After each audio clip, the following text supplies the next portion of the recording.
Welcome to All Things Battlefield Earth, and we're on part 11 of our Battlefield Earth movie versus the book. Now, we recently, Turl has captured Chrissy, and he's basically said, look, you go mine the gold, and if you don't, I'm going to kill your girl. I mean, that's basically the short and simple. So, here Johnny has learned how to fly a battle plane, and they are trying to land it in a mountainside. It was a very tough place to land a plane, and very much like the book, Johnny had to do these sorts of things. Of course, he had flying platforms and other pieces of equipment, but Johnny is very proficient at flying at this point, especially at this point in the book. He's an excellent flyer. Okay, he's well known for it. So here they are, assembling their people, getting ready to do this mining. But Johnny's decided that they're not going to do any mining. He's in the book. Johnny has several lookalikes. So, in like fashion, Johnny's going to put his people there. So when the drone flies over, it's going to look like they're busy. Meanwhile, Johnny can go fly around the world and figure out how to defeat Turl. Now, this is very much like the book.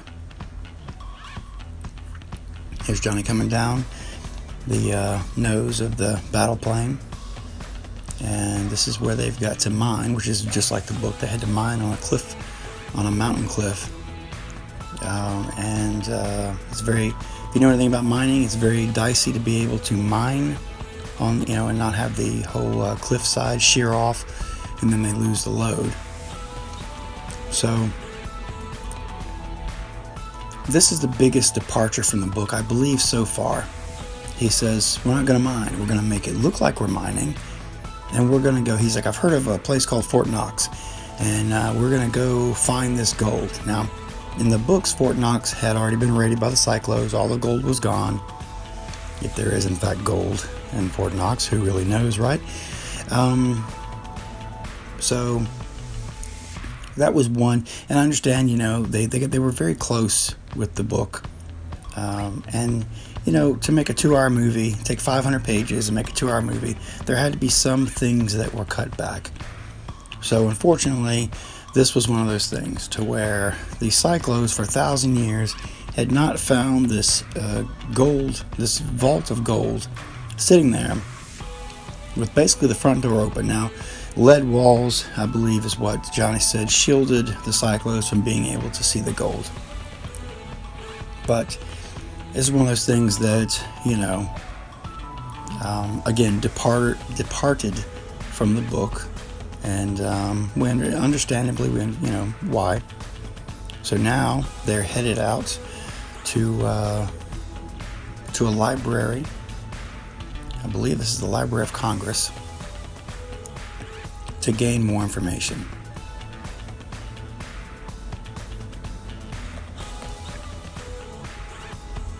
Beautiful matte paintings of different libraries, Library of Congress there.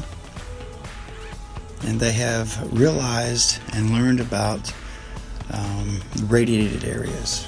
Johnny's starting to learn, as he did in the book, what these radiated areas mean, and the Cyclos can't go there. So they're having this conversation, and Mickey's like, we just stay in the radiated areas and we'll be okay. They can't touch us. And John's like, no. He knows from his village, his own father's bones turning to dust. He knows that radiation kills. So if we don't do something now, then we're going to become extinct. There's about 3,500 people, 35,000 people left in the world. I'm going to double check that. I believe that was about the right number. So Johnny says, look, this is our last chance to take back our planet before we become extinct. Remember the very first line of the book, man is an endangered species, and they will in fact become extinct if Johnny Goodboy Tyler did not step up and do something. So here we are, Fort Knox. And again, the only real major departure of the book so far, to where they use cutting tools. They knock this door down and they walk in and find all this gold.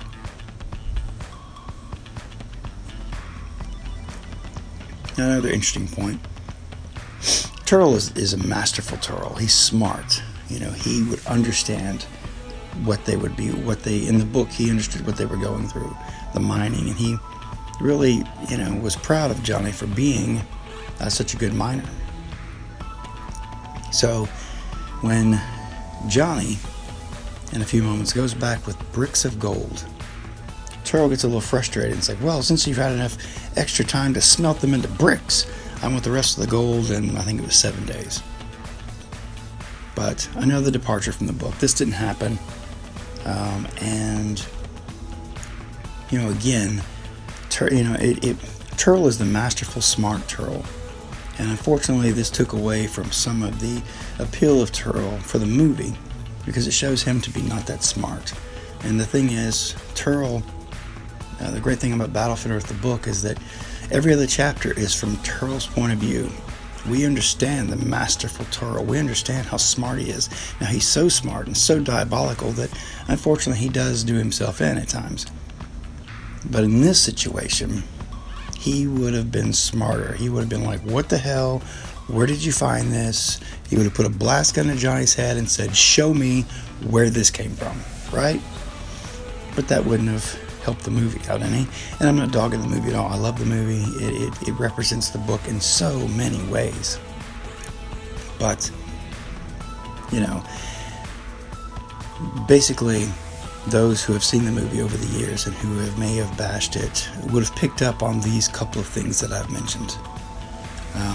And that's okay, because when you look at the movie, it got most things right. There was only a couple things it didn't get right. And unfortunately, people who didn't like the movie, or who went in not liking the movie, who decided not to like the movie for whatever reason, bashed it based on these particular things. But that's okay, because this is a classic movie. This was very well done. There was tons of thought put into it. There was several scripts written before this movie went before cameras, and they got it about as accurate as they could get it. Again, for taking 500 pages and taking it and putting the elements into a 2-hour movie. I think that is they've done very well.